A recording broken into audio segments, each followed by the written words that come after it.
It's Valentine's Day, 1884.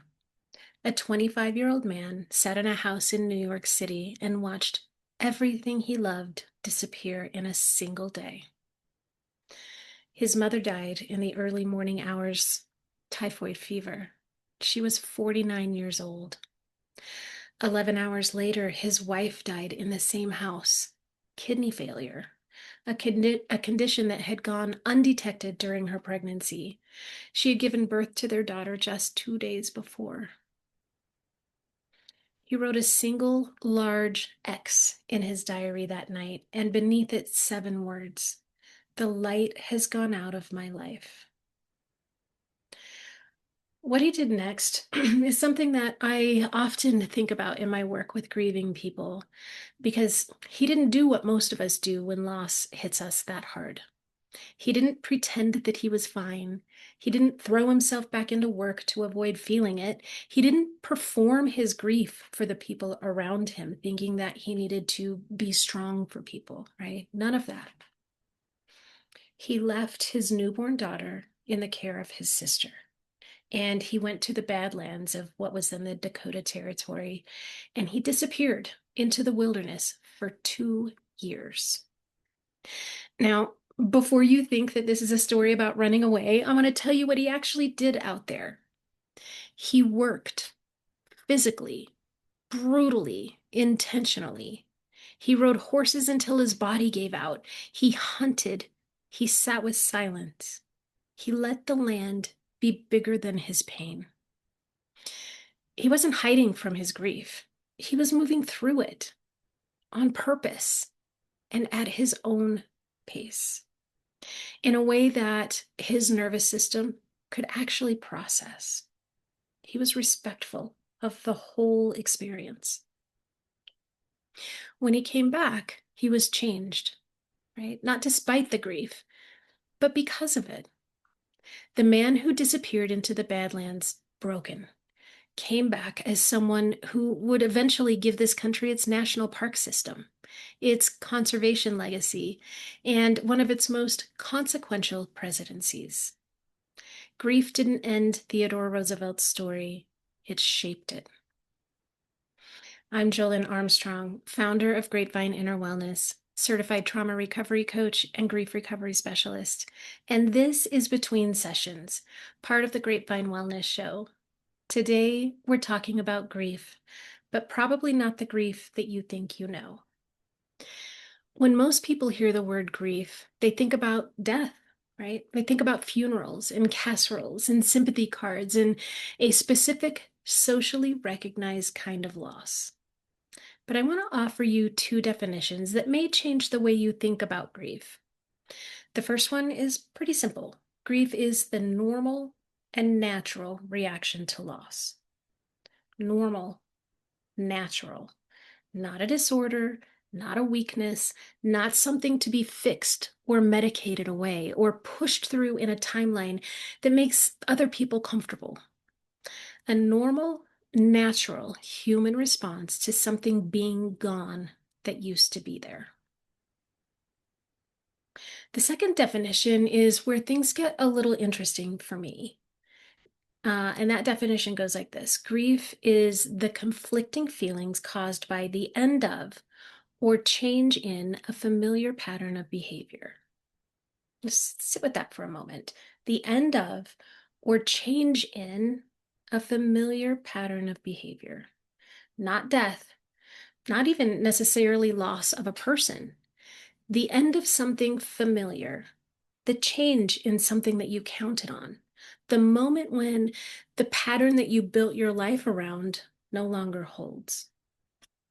By that definition, and I think it's an accurate one, grief belongs to almost every single significant human experience. And most of us are carrying at least one form of that right now without calling it that. There are, by some accounts, over 40 distinct types of loss a person can experience in a lifetime. 40. Most people can name maybe 3 or 4, which means most people are walking around grieving things that they've never given themselves permission to grieve because they didn't know it counted. Let me walk you through some of them. Yeah. Think about what happens when we move. On the surface, it can look exciting, right? I love moving to new places, a new house, a new neighborhood, a new chapter of life.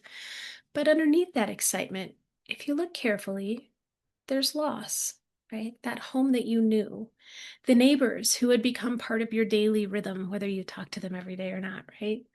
The coffee shop where they knew your order, the route that you drove without thinking, that particular quality of light that came through a specific window at a specific time of day. You know what I'm talking about. Yeah. These aren't small things. They're the familiar patterns that made up a life, right? And when they end, the nervous system notices. Even when the mind is busy being excited about what's new, our nervous system is saying, hey, hold on a minute. Oof. The same is true for job changes, even good ones. Leaving a workplace means leaving the relationships that you built there, the daily structure that gave shape to your time, the version of yourself that existed in that specific context. People are often surprised to find themselves grieving a job that they were glad to leave. But the grief isn't about the job, it's about the pattern. Another thing I want to talk about is getting married. And I say this with great care, okay, because it's not something that our culture gives much room for, right? Getting married can carry its own kind of grief, the loss of a particular kind of freedom, the life you imagined you might have lived, right? The version of yourself that existed before. Two people can be deeply in love and fully committed, and one of them can still be quietly grieving something they can't quite name. That grief does not mean that the marriage is wrong at all. It just means that the person is human. There are also losses that are compounded by fear, right? A loved one deployed overseas, for example, or a loved one who's incarcerated. About half of the US population currently has someone incarcerated who's close to them or has at some point. Half of us carry this kind of grief, right? The person is alive and you may even be able to speak with them, but the access is limited, the danger is real, and the not knowing sits in the body like a weight that never fully lifts. This particular grief is exhausting in a way that's hard to explain to someone who hasn't lived it. Because from the outside, it can just look like worry. Of course, you worry for them. From the inside, it feels like loss. Very complex kind of loss.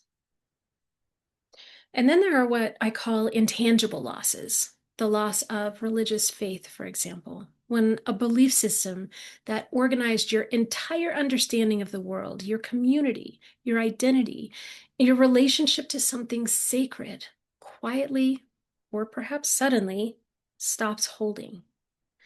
The loss of trust in an institution that you grew up believing in, the loss of a version of the future that you had planned on. These losses don't come with funerals. Nobody brings you food. Nobody asks you how you're holding up. The world keeps moving as if nothing happened, because as far as the world is concerned, nothing did. But something did happen, and your nervous system knows it. I want to tell you about Amy. Now, Amy came to me not because she knew she was grieving at all. She came to me actually because she couldn't sleep. She was struggling with that. And because, even more importantly, perhaps she had lost interest in things that she used to love. She just wasn't interested in anything anymore. Nothing was fun, nothing was exciting. And because her doctor had suggested that she might be depressed and perhaps medication would help her.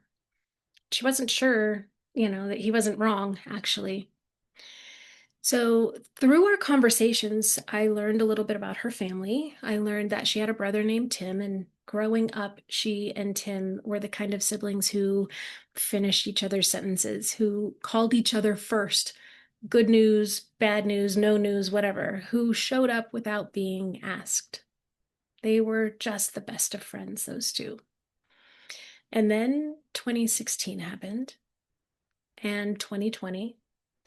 And somewhere in between, the calls got a little shorter, the topics got careful, and they learned without ever saying it out loud which subjects were safe and which ones weren't.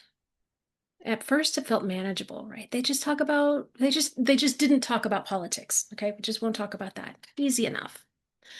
But politics started showing up everywhere, right? A comment about the news at family dinner, a Facebook post that one of them has shared, an offhand remark about gas prices at Thanksgiving.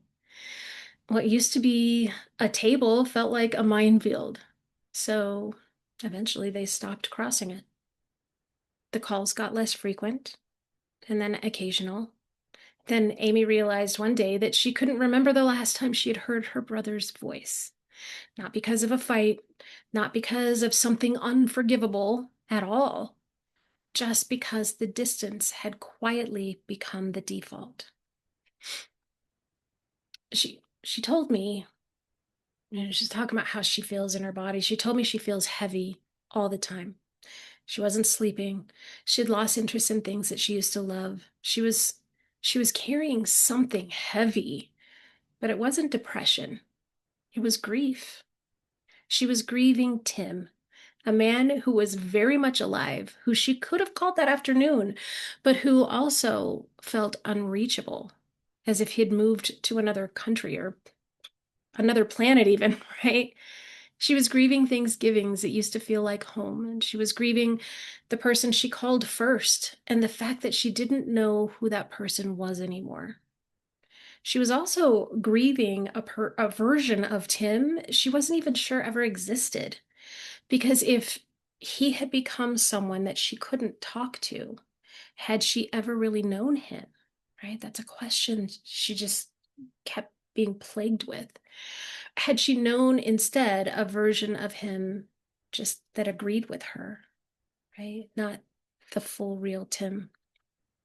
That question sitting unanswered is its own kind of loss. This is what unrecognized grief looks like. It looks like insomnia. It looks like depression. It looks like irritability and distance and a heaviness that you can't explain. It hides in plain sight because we never give it its real name. Here's something that I see constantly, actually, and I want to name it because I think it's one of the most common ways people accidentally prolong their own suffering. When a relationship ruptures, whether it's a romantic partner or a friend or a sibling like Tim, there's a very human impulse to stay connected to that person in whatever way is available, right? And in 2026, what's available is their social media. So people check, right? They tell themselves it's just curiosity. They scroll through someone's Instagram or Facebook looking for, I don't know, what exactly? Evidence that the person misses them, signs that they've changed, perhaps, proof that they're not okay without them. Whatever they're looking for, the checking keeps them tethered. Every scroll is a conversation they're still having with someone who isn't in the room. And that tether makes it nearly impossible for the nervous system to begin processing the loss as an actual loss, because some part of the brain keeps saying that they're still there. I can still see them. This isn't really over. Then there's a flip side to that that's perhaps even more, I don't think the word is insidious. It's more damaging. It's more harmful. You've probably seen it all over your own feed without recognizing it for what it is. So I want to talk about that today. You've heard the advice after a breakup or a falling out, after any significant loss, live your best life. Pick yourself up. Show the world that you're thriving. The best revenge is living your best life, right? You've heard that? Good advice in theory, and it's prolific advice in our society for sure. But what I want you to consider is this: how many people are living a social media version of their best life? Carefully curated, strategically posted, not for themselves, not even for their followers or loved ones, but for the specific audience of the one person they're supposed to be moving on from. The gym selfies, the spontaneous trip photos, the radiant, laughing, I've never been better kind of content, posted with one eye on whether a particular person will see it, right? Whether they'll react, maybe, whether it will make them feel something. It's not healing. That's a conversation with someone who isn't listening, dressed up as confidence. And here's what both of those behaviors have in common: the checking and the performing. They are both ways of refusing, without really knowing it, to let the loss be a loss. They keep the nervous system in a state of unresolved activation, waiting for a resolution that social media cannot and will not ever provide. Performative grief doesn't move. It just gets a filter and a caption. So Amy came to me asking the question I hear more than almost any other right now, right? How do I sit with this? How do I stay in a relationship with someone that I love when this gulf between us feels so wide? I want to show you something that I show almost every client who asks me that, okay? I hold out my hand flat, palm facing up. This is how I think about relationships: open, not gripping, not closed. If someone wants to leave, my hand doesn't close around them to keep them. And if they want to stay, my hand is right here. Yeah. The open hand isn't weakness. It's the only position that leaves room for both of you to choose freely. Because here's what gripping looks like in real life, okay? It looks like checking Tim's Facebook to see if he's changed at all. It looks like posting things that you hope he'll see and react to.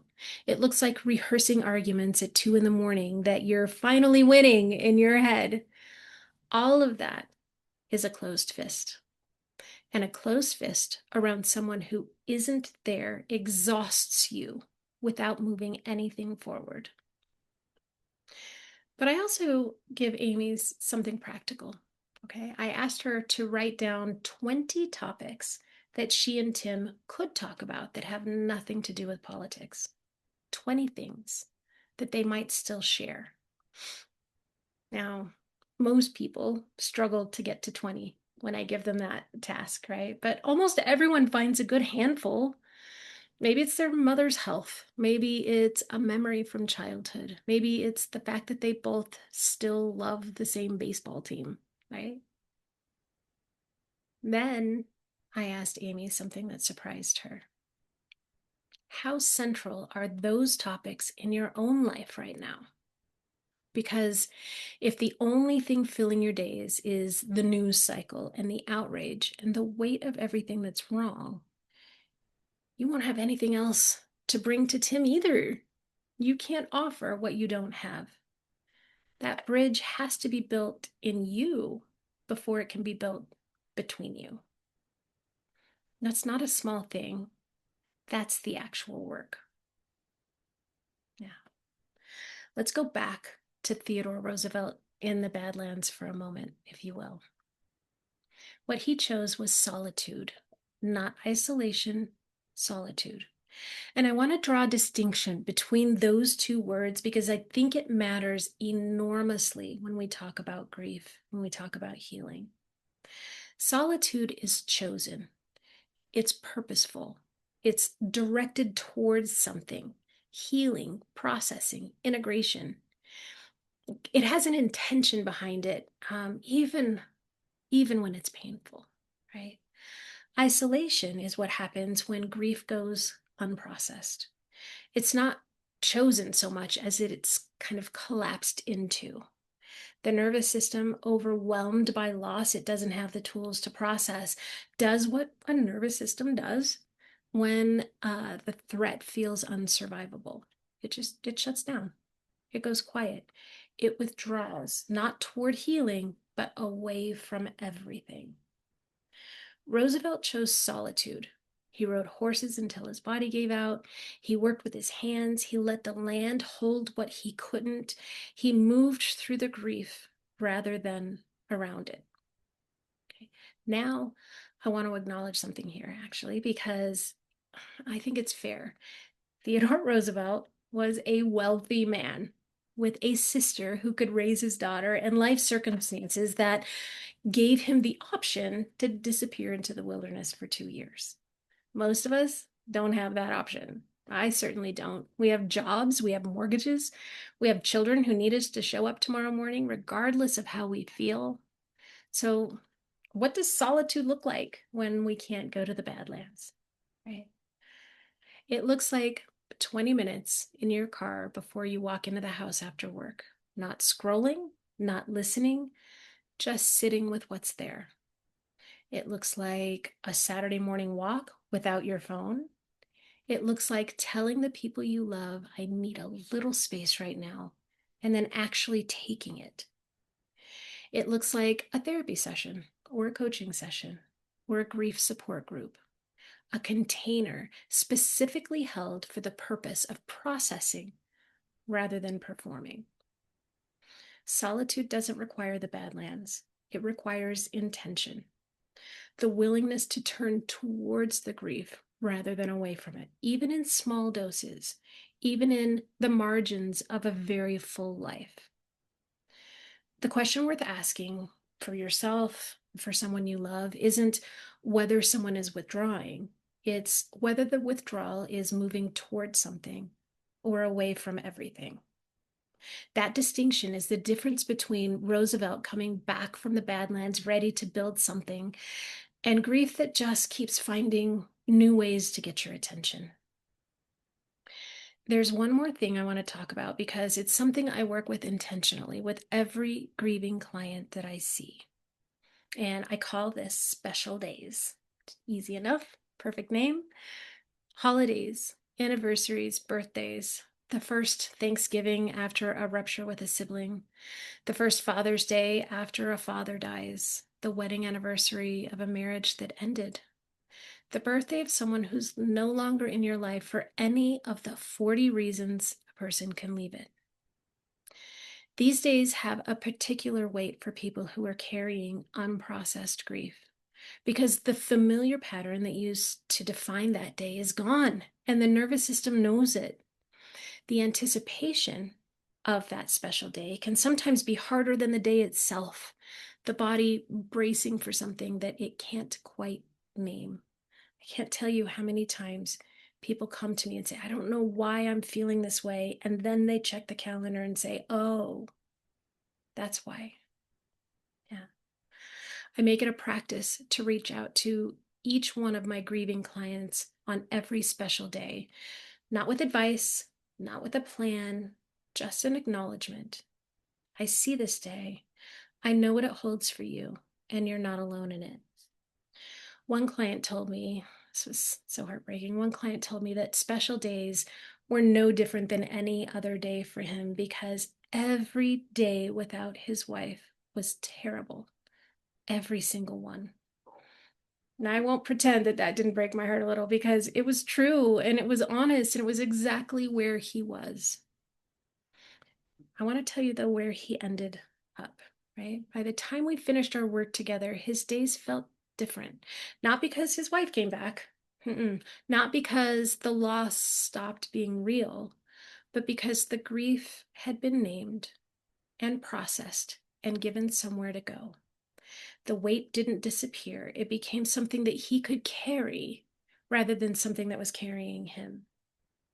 Special days still held tenderness, probably still do, but they also eventually held something else. Memory, gratitude, a connection to someone that he loved that didn't require her presence to be real. That is what grieving, moving through grief looks like on the other side. Mm-hmm. Grief is not only about death. I think we've seen that It's about the end of familiar patterns. It's about the brother who feels unreachable, the faith that no longer holds, the home that we left behind, the autonomy you traded for something you chose and still love, the future that you had planned on. Most of us are carrying more grief than we've named. And unnamed grief doesn't go away. It shows up as insomnia, as irritability, as a heaviness we can't explain, as depression that doesn't quite respond to the usual things. The first step, and I mean this as simply as I can say it, the first step is to call it what it is. Theodore Roosevelt called it what it was. He didn't pretend the light hadn't gone out. He wrote it down. He sat with it. He rode into it on horseback in the Badlands of the Dakota Territory. And the light came back. Different than before, but back. This month, I want to invite you to do one thing. Name one loss that you've been carrying that you haven't called grief. It doesn't have to be a death. It doesn't have to be dramatic. It just has to be real. Something that ended, something that changed, a familiar pattern that no longer holds. Write it down if you can. Say it out loud if it feels right, or just let yourself acknowledge it quietly, right? Honestly, without immediately trying to fix or reframe it or find the silver lining. Just name it, because grief that's named has somewhere to go. Grief that stays unnamed just keeps finding other ways to get your attention. This is what I'd tell you in session, and I hope it's useful here between sessions.